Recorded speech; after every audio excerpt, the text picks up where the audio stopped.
am I able to touch the piece, connect with it, and let my body relax? Thank you.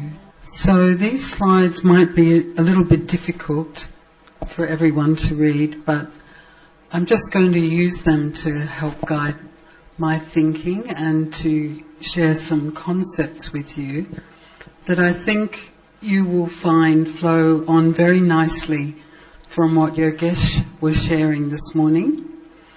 Even though, can you dim the coloured lights so they can see the screen? Green is not good. Is that best? Yeah, that's best. Thank you. Can you all hear me all right? Yes? Good. So I really liked Yogesh's equation. Do you remember what that was? Inner strength equals self-care over overthinking. So we're going to unpack that equation a bit more, and I will share similar concepts, but because I'm a psychiatrist, a doctor, mindful self-compassion teacher, I will be using the language that I understand very well. And so we're going to look a little bit about what compassion is, how it relates to ourselves, and I'm going to lead us through some exercises and some sharing as we go along. And I will be explaining a little bit of the neuroscience or the physiology behind it as well. So I hope you find it helpful.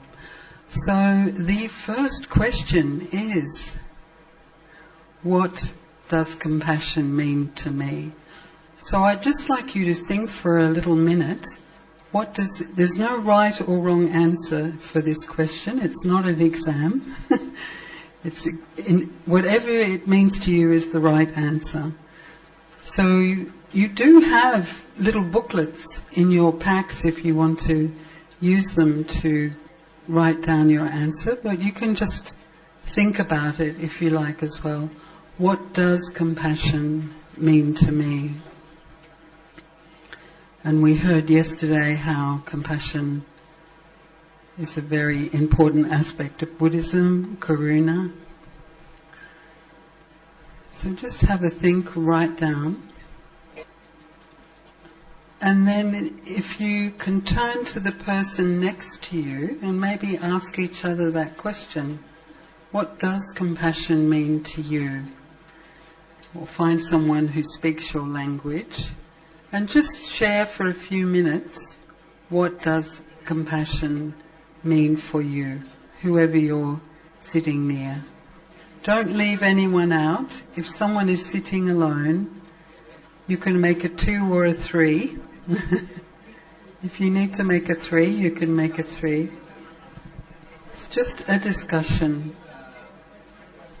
Look around and make sure no one is left out. Discuss with each other, what does compassion mean to me?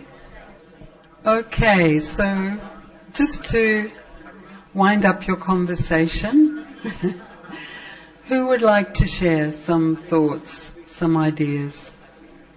What does compassion mean to you or mean to me?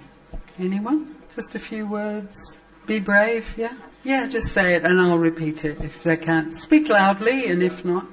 Compassion means to us, so we have discussed, according to the 4 words, Lord Buddha's teachings, we hear compassion equal to metta plus karuna plus mudita plus upekha. Complete. Yes, very big picture. We can't manage easily. Yeah, thank you. Beautiful. What I heard you say was understanding of people's suffering, but the rest of it I couldn't hear. So, sympathy. Do we have another microphone that can be used, or is it easier if people just come up here? Maybe it's easier if you just come up here, or I come to you. Anyone else want to share?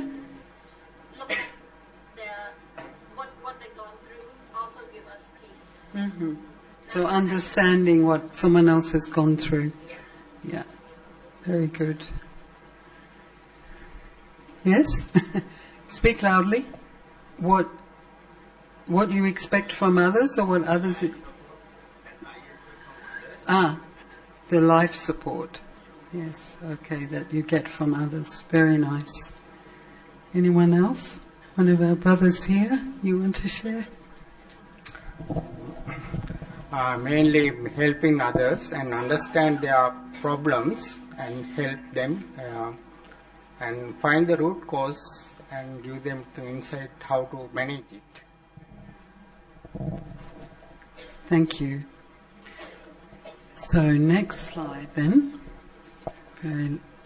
Words of wisdom. So these are some definitions that other people have given, and of course the Dalai Lama, the wish that all sentient beings may be free from suffering. And there's a psychologist in UK called Paul Gilbert who's done a lot of research in compassion and compassion-focused therapies.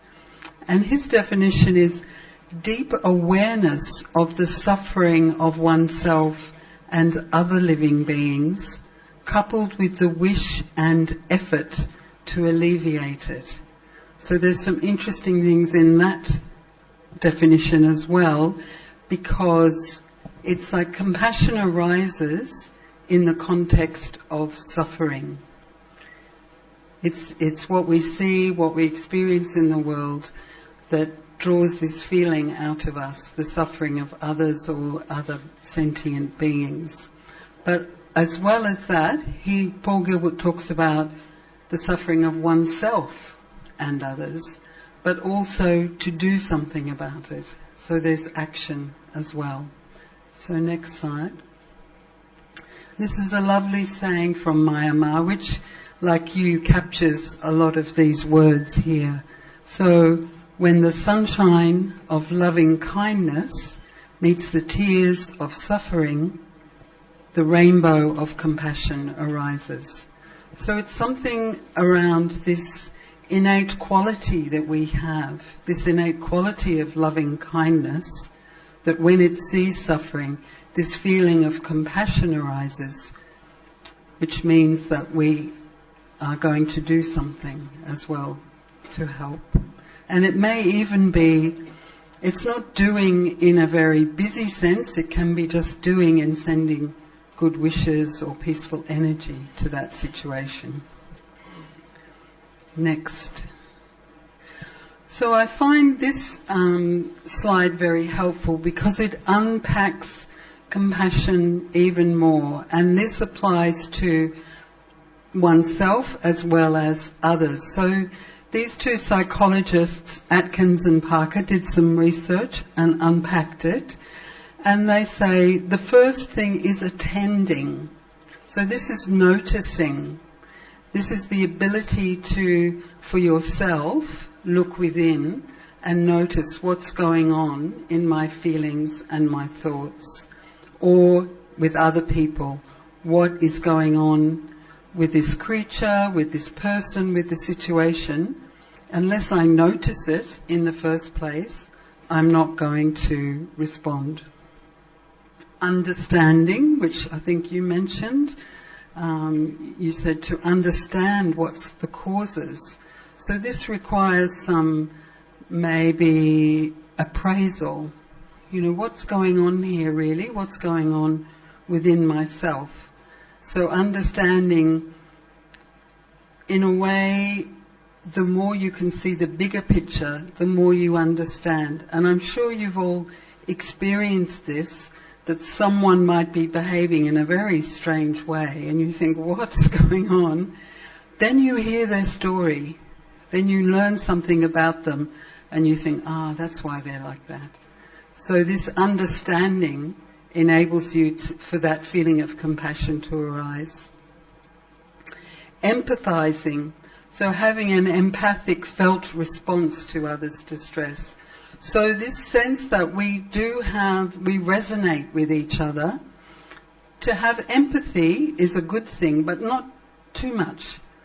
Because it's a bit like they say on the aeroplane, put your own oxygen mask on first.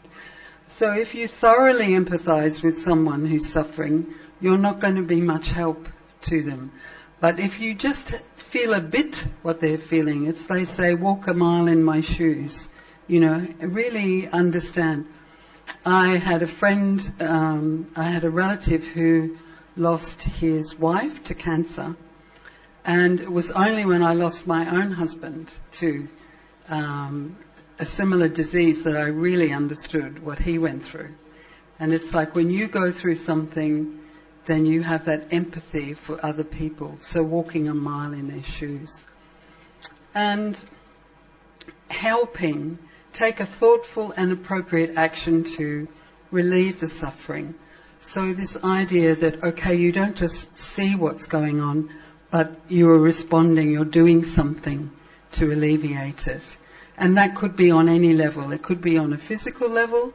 And last night I was hearing how when you had the tsunami here, the Brahma Kumaris took cooking stoves to people. And then when they took they realized that the people really wanted to cook for themselves, so they gave them a stove. And then when they saw they were very, very distressed, they then offered to give them meditation or tools to help them with the distress and anxiety that they were suffering as well. So you can help on many, many different levels. And sometimes saying nothing is the most help. Just being a good presence, a kind presence. And I want to look at these things also, you to think about them in relation to yourself. So what I'd like to do now is just, next slide, do a little exercise with you just to examine these principles. Next slide. So I'm going to invite you to do a little visualization, and probably for this one it's quite good if you close your eyes, because I'm going to ask you to go on a little inner journey. So just sitting comfortably, and I don't need music for this, it's okay, no music is necessary. Just to think, take a few deep breaths and sit in a meditative posture and just going within. And I'd like you to think of a time when a loved one or a friend or someone you care about is suffering or was suffering in some way. They may have had a misfortune or failed at something, or they were ill. Something bad has happened to them, and you're sitting with them. And I'd like you just to notice, how are you feeling when you're with them? They're suffering for some reason.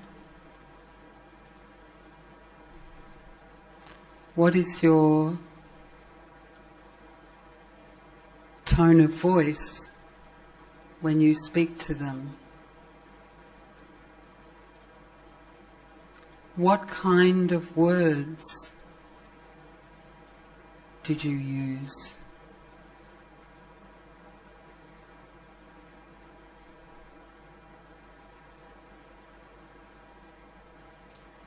What was your body language?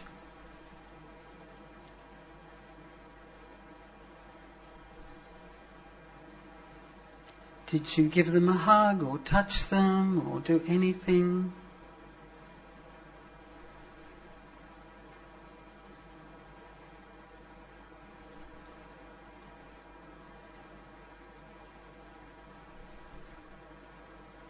So a friend or a loved one is suffering. How are you responding?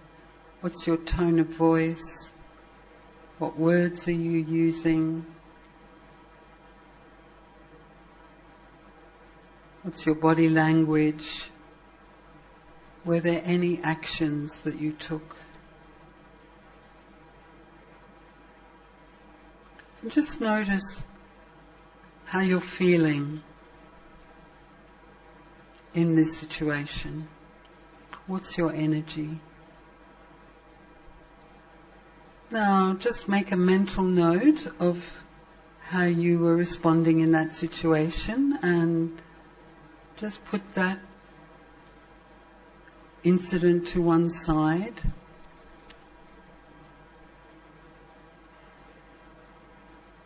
And again, taking a few deep breaths.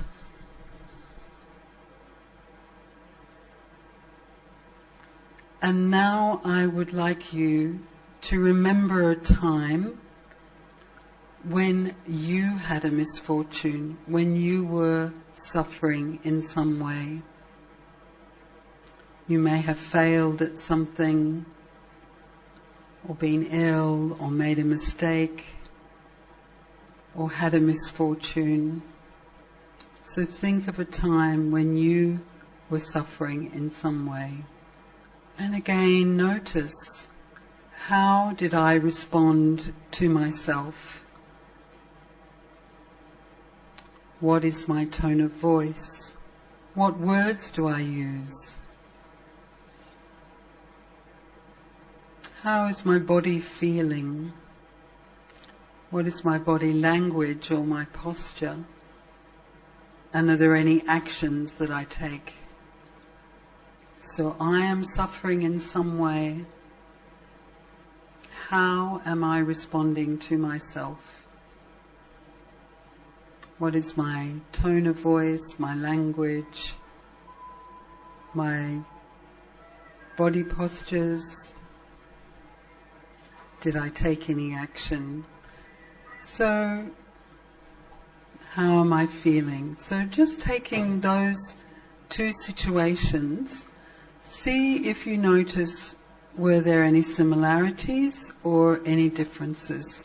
Were you responding, how are you responding to a friend or a loved one, and how did you respond to yourself?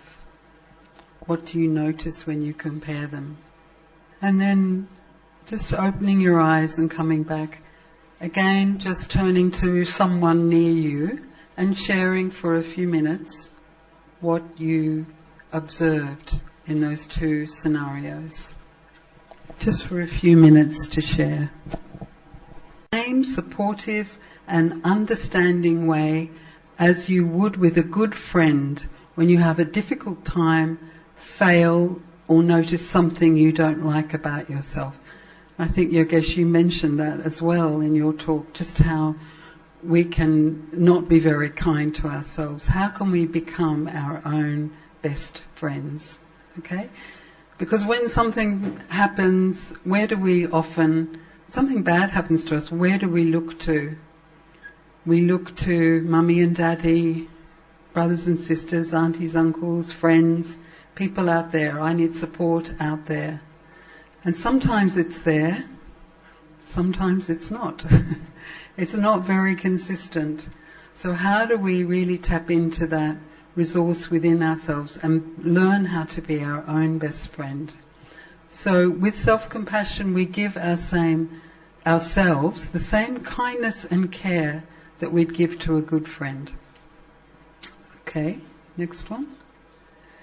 And she says there are three components in this model of self-compassion. So the first one is mindfulness, or that ability to be introspective, that ability to look within and check in. And often I'll do this in a meditation. I'll just spend the first part of the meditation, how's my body feeling? How are my emotions? How's my mind? Just checking in with myself to see what's going on. Because we say here, you've got to feel it so you can heal it. Sometimes with difficult emotions, we avoid them, we suppress them, we distract ourselves. That's the biggest illness nowadays, is distraction. So we're feeling a bit uncomfortable and we don't look at it. We can't just turn within and sit with it and see what's going on. So that ability to be mindful, to be contemplative, to turn within.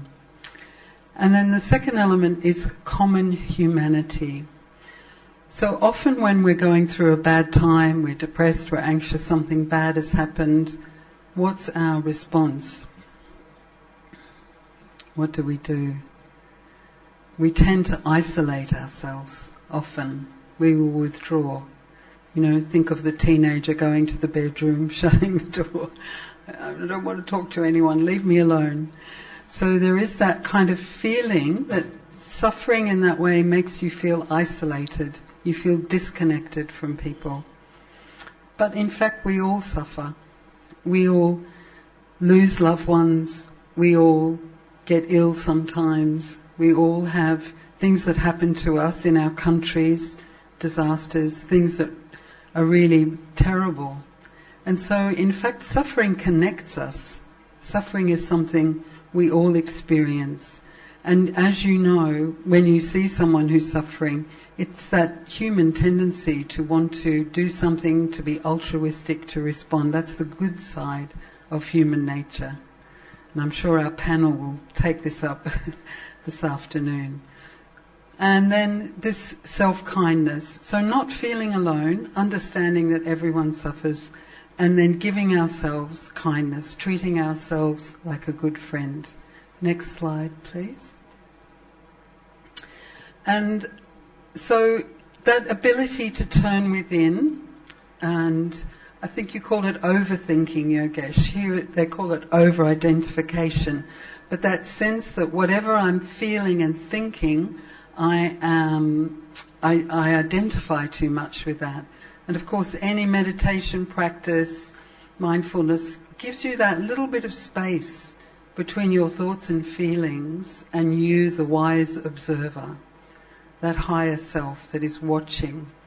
And so to be able to be mindful and to meditate is just creating a bit of space between your thoughts and feelings and not over-identifying with them. You are not your thoughts and feelings. Okay? You are creating them, but that's not the essence of you. Common humanity versus isolation, we've talked about. And self-kindness versus self-judgment. We often have this reflex response from, as we said, what we learnt from how our parents spoke to us or how society is, that you've learnt from a very young age. If you fail, you say to yourself, oh, you're useless, it's just pathetic, pull myself together. How did you do that? How could you be so stupid? Now, if your friend was suffering, would you go up to them and say, how could you be so stupid? You wouldn't. But we're very conditioned to speak to ourselves in this way.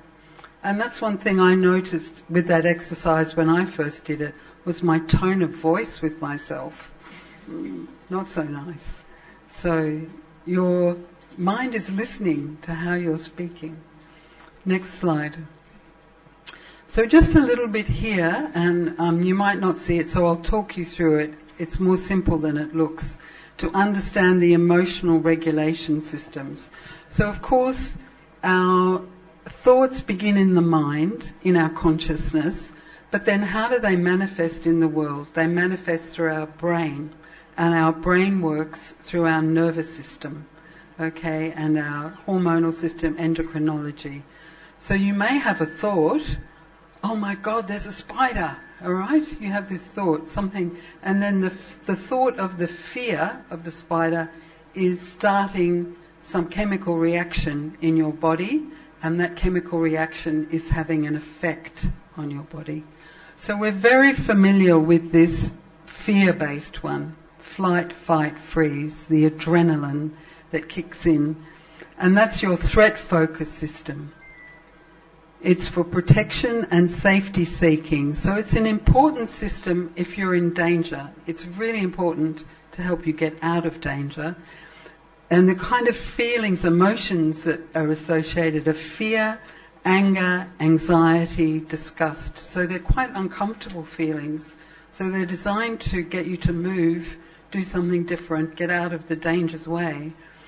But often these feelings now are being triggered a lot, not just when the tiger's coming to eat you, but when you've got a deadline, when you've got too much to do, when the traffic is cutting in front of you, all the stresses of daily life are starting to trigger this system.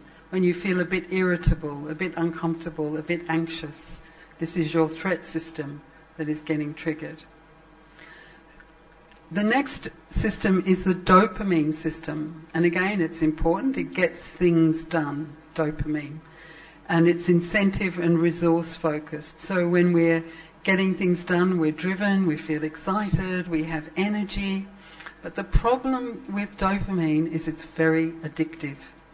So they've noticed that this is the problem with a lot of modern technology and smartphones, is that it's designed that when you see a message or you watch a TikTok or something, you're getting a hit of dopamine.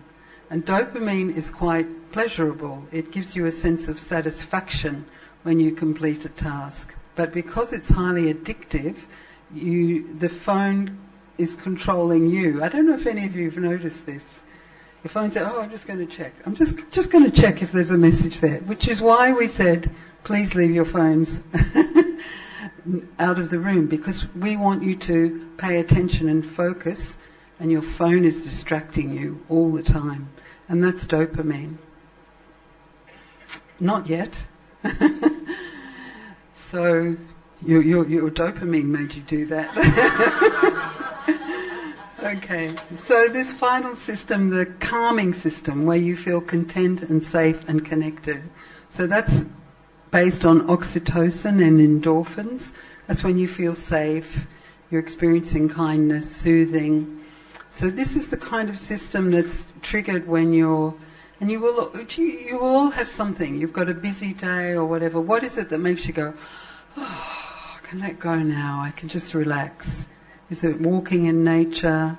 Is it doing some exercise? Is it doing some painting? Reading a book? There'll be something that you do that really calms your nervous system. So that's, and meditation, of course, is a really good tool for doing this. But we'll also practice something later as well. So next slide.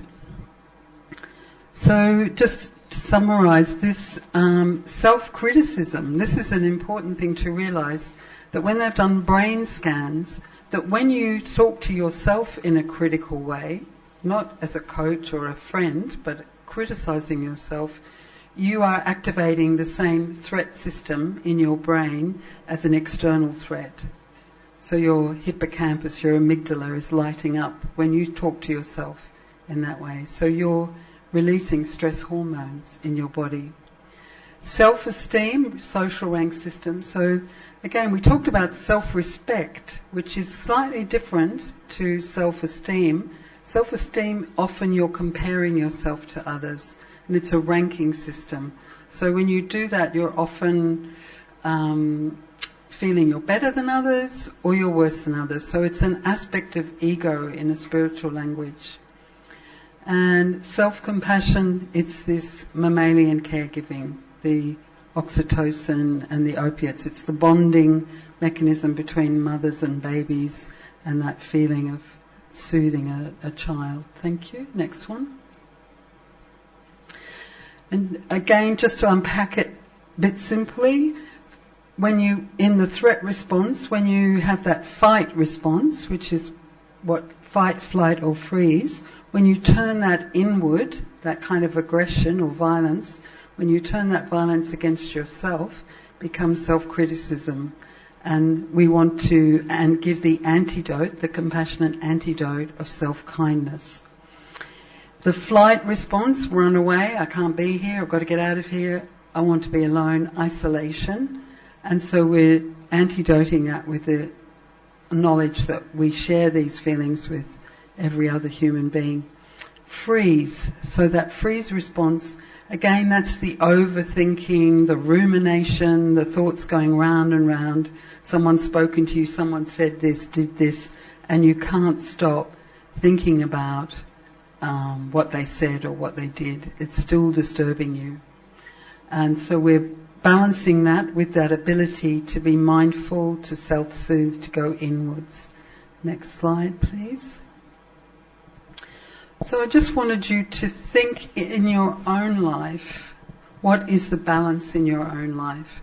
How much of your day is felt slightly stressed, slightly anxious, feeling a little bit uncomfortable, rushing here and there, feeling you haven't got enough time?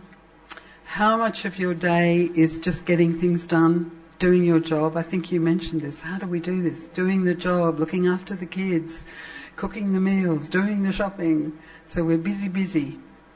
And then how much are we actually feeling safe, feeling nurtured, feeling supported, feeling soothed in our lives? And often in society today, it's more like this, it's not in balance.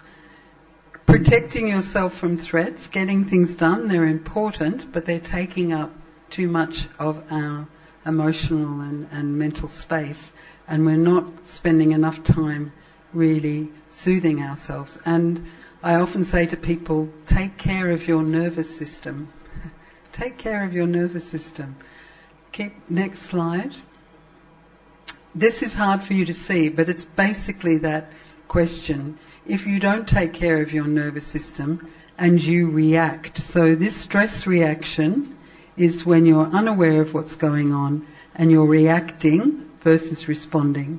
So on that side, the stress reaction is having an effect on your body of these stress hormones circulating. And eventually you will get unwell, you will get ill in some way or another. Whereas if we're learning to respond and we're activating the parasympathetic system as opposed to the sympathetic, so a lot of people now are talking about the polyvagal system. They're aware of how this sympathetic and parasympathetic nervous system is modulating, is the messenger in the body for the kind of thoughts we are creating in the first place.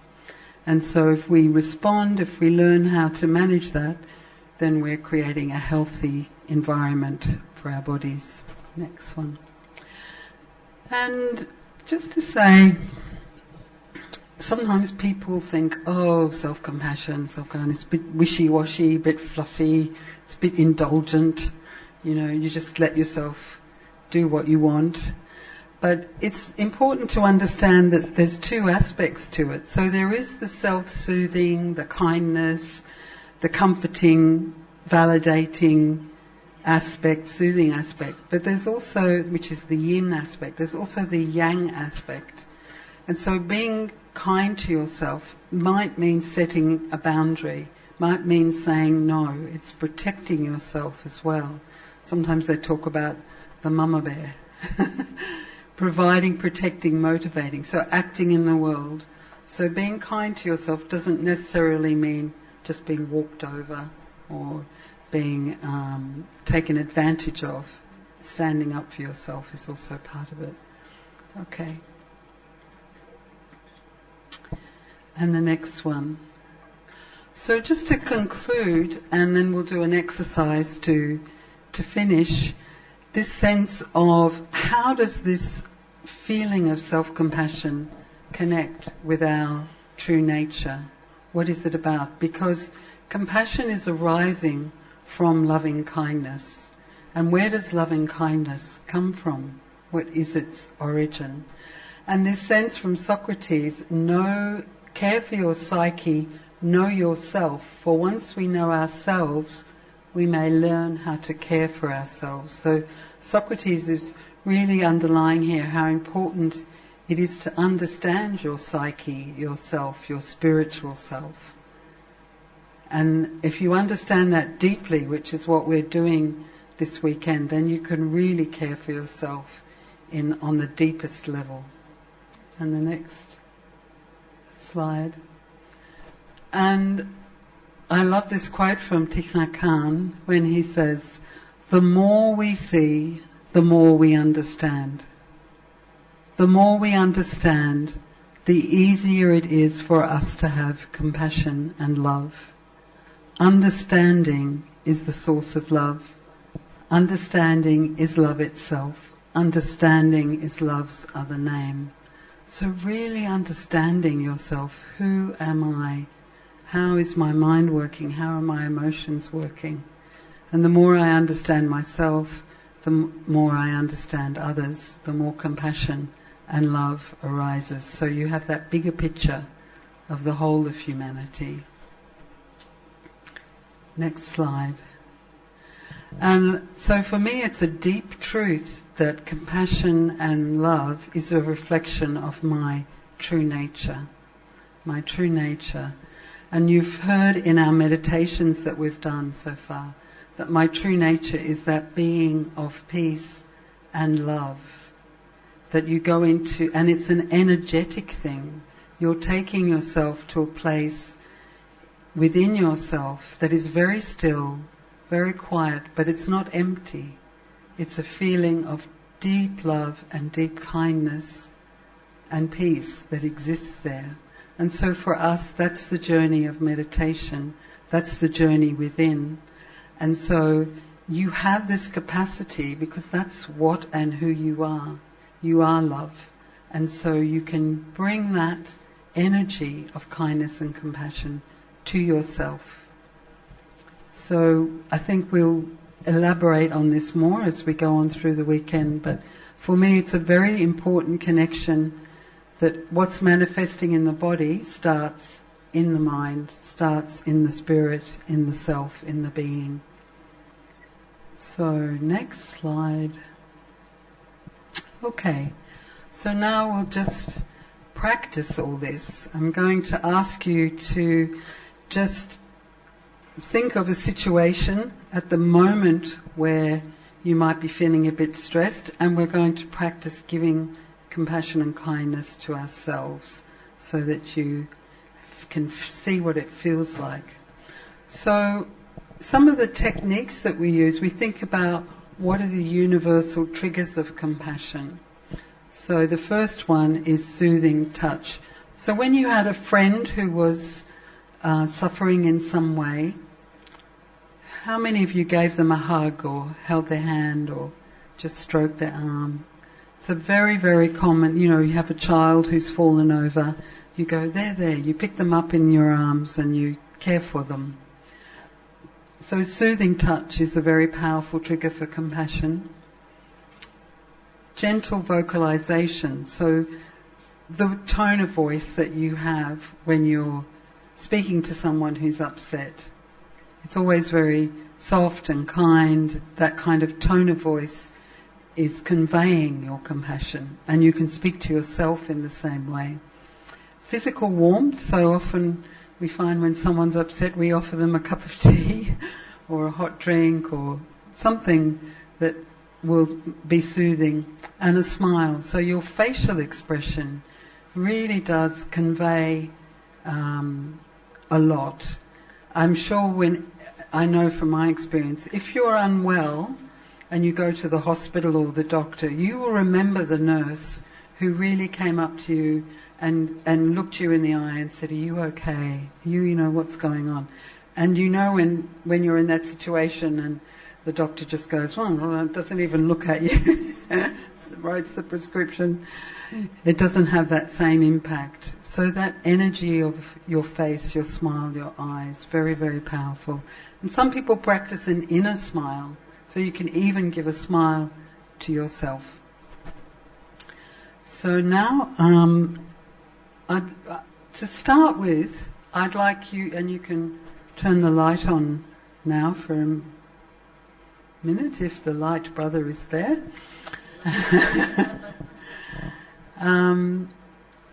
So I'm going to ask you to stand up because it's quite warm in here and we're a bit sleepy.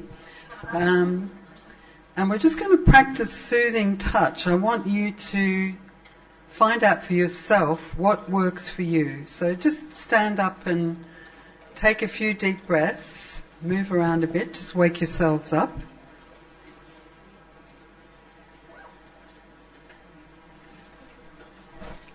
Is it just my imagination or is it quite warm in here?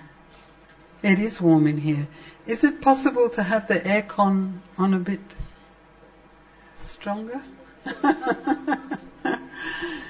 Anyway, we're nearly at lunchtime, so let's try and last the course. So what I want you to do, first of all, just sort of waking yourself up and being kind to your body, have a little bit of a movement. Okay, just moving your legs, your arms, just generally having a bit of a shake. That's quite good, yeah. Just whatever you feel like, just get your energy going. Okay. Alright, so now I want you to stop and just close your eyes, taking a few deep breaths.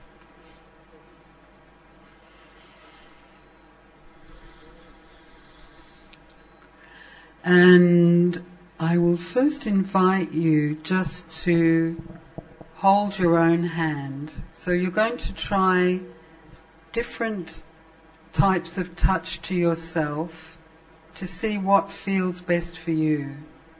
You may already have a habit of touch that soothes you when you're feeling anxious, but holding your own hand is a good one. Holding your own hand,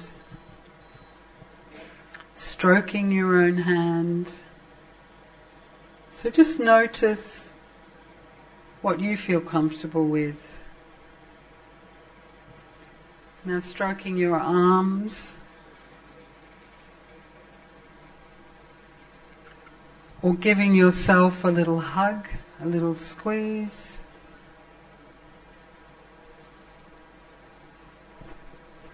Or stroking your face. We did a lot of face stroking in yoga this morning. So it is just patting your cheek, does that... So this is an energy, what you're saying to yourself as you're doing this soothing touch is there, it's okay. It's okay. It's that kind of energy. So it's just something to remind you to bring that energy to yourself and to trigger that compassion response. And some people just like putting their hand down their thigh. It's just a calming, soothing action. And a very popular, powerful one is just putting your hand over your heart, or both hands over your heart. And just to imagine you're giving that energy of loving kindness to yourself. To yourself.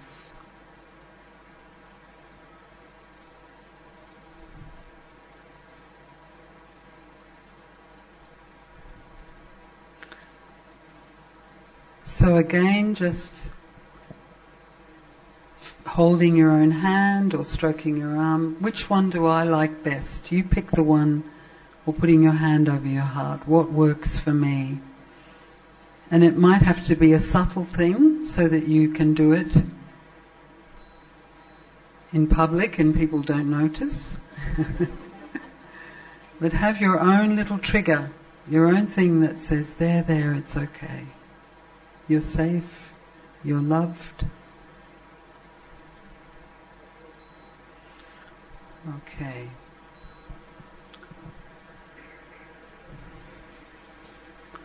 So now if you would like to sit down, and I'll take you through what we call a self-compassion break.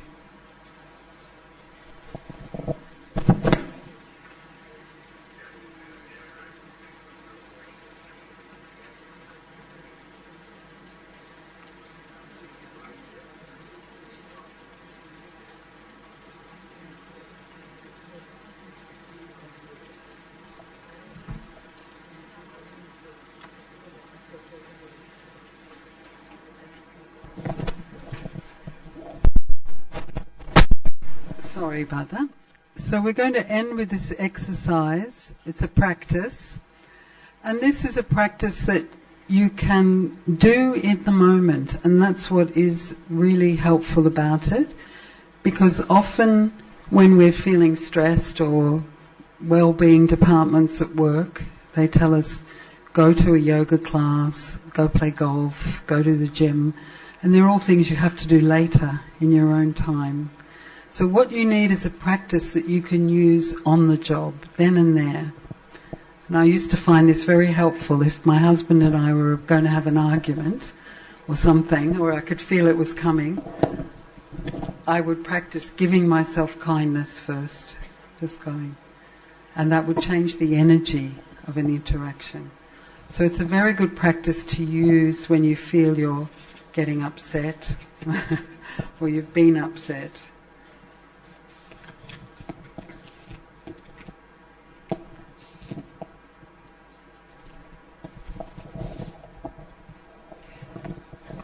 Okay, well, I'll sit down and I'll guide you through this practice.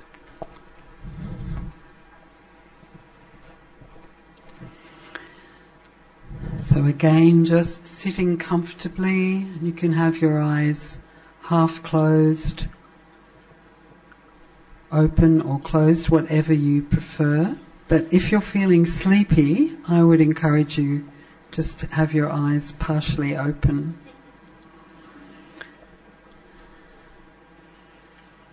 Taking a few deep breaths and just relaxing. Checking in with my body. Letting go of any tension.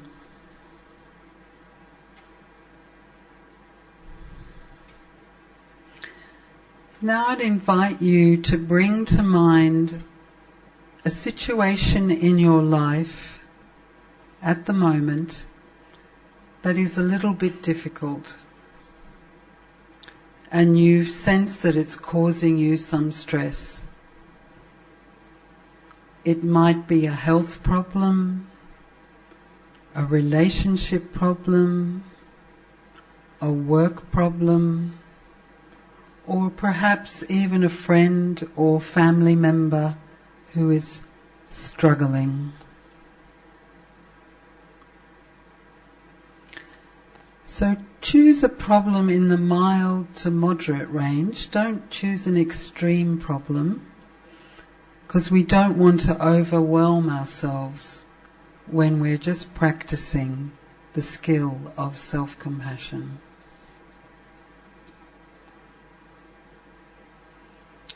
So see if you can think of something that's happened recently that upset you or made you feel a bit stressed. And allow yourself to see, hear and feel your way into the problem, just to the extent that you can feel your body tense up a little bit when you think of this problem, that your body is letting you know that it's a bit stressful for you. And perhaps notice where you feel it most, and make contact with that discomfort that you feel in your body.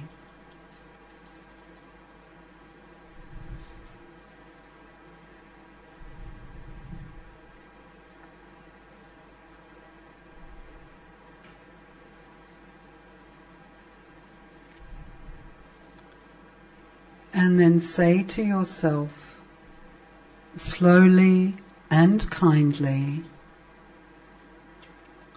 this is a moment of suffering.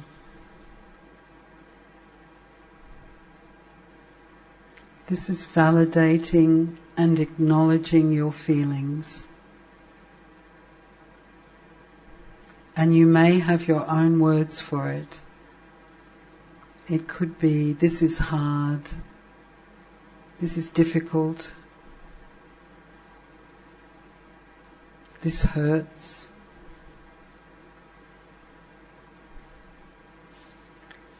This is your self-awareness, your mindfulness. You are noticing how you are feeling and you are naming it. This is a moment of suffering.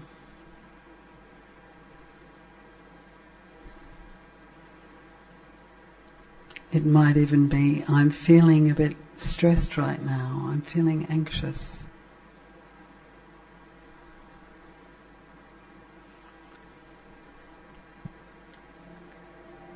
And then noting that suffering is part of living.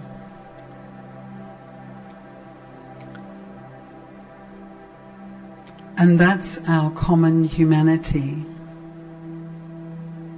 We all suffer at some point.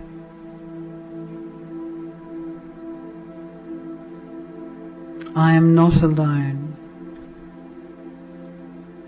Others have experienced similar struggles to me.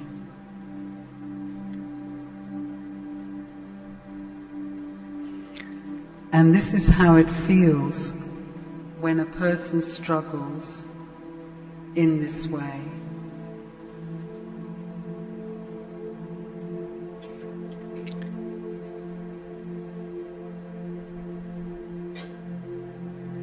Now, could you turn the reverb down, please? Now,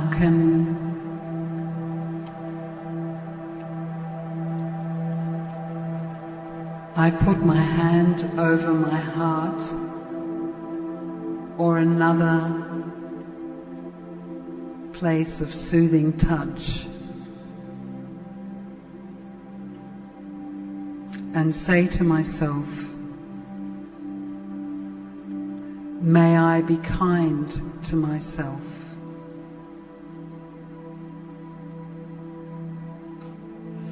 Other options may be,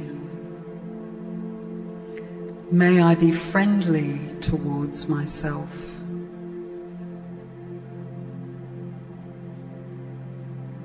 May I accept myself as I am. May I give myself what I need.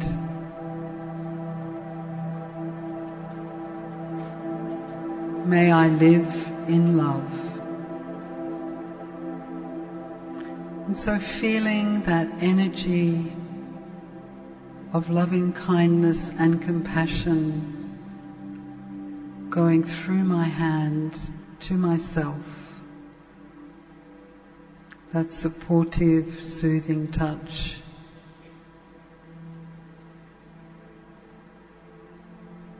And going deeper into that feeling of love and kindness that is the deep well within me, that I can tap into and use as a resource whenever I choose.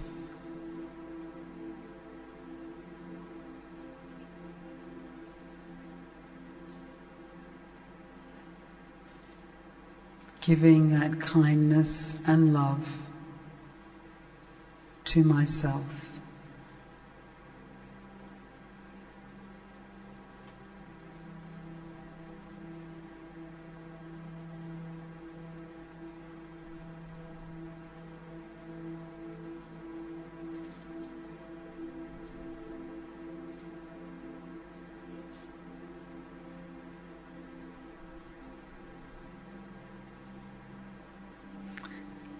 And if I'm struggling to really feel that energy for myself, I can imagine if a good friend was going through a similar thing, what would I say to them?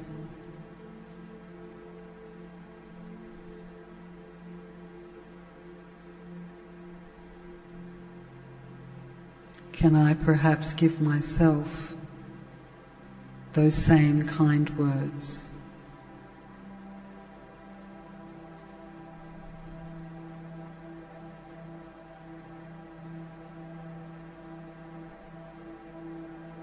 So I am love. My true nature is love.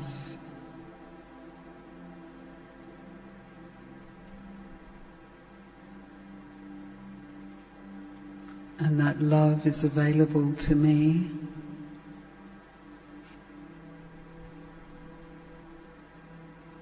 to give to myself and also to give to others and the world and all sentient beings.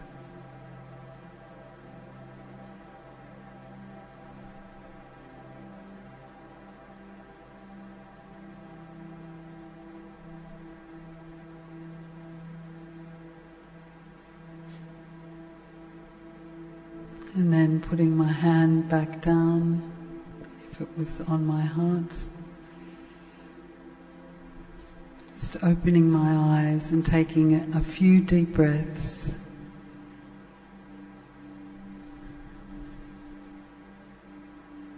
And just allowing that energy of loving kindness to stay with me.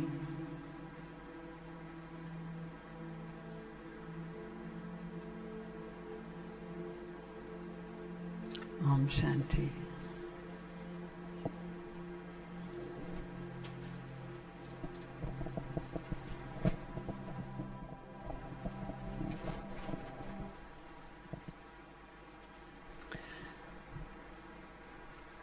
So just a little practice that you can do very quickly, or you can take it up as a longer practice. This is a moment of suffering or a situation of suffering. I'm not alone. May I give myself kindness. Okay, so remember that. So I think that's all I'm going to do for this morning. I think Sister Morny has some announcements. Is that right? Okay. So I hope you found that useful, interesting, and following on from the early morning. And we will see you. You have your lunch now, I think, and then we'll see you later. Shanti. Yeah, I think that was really, really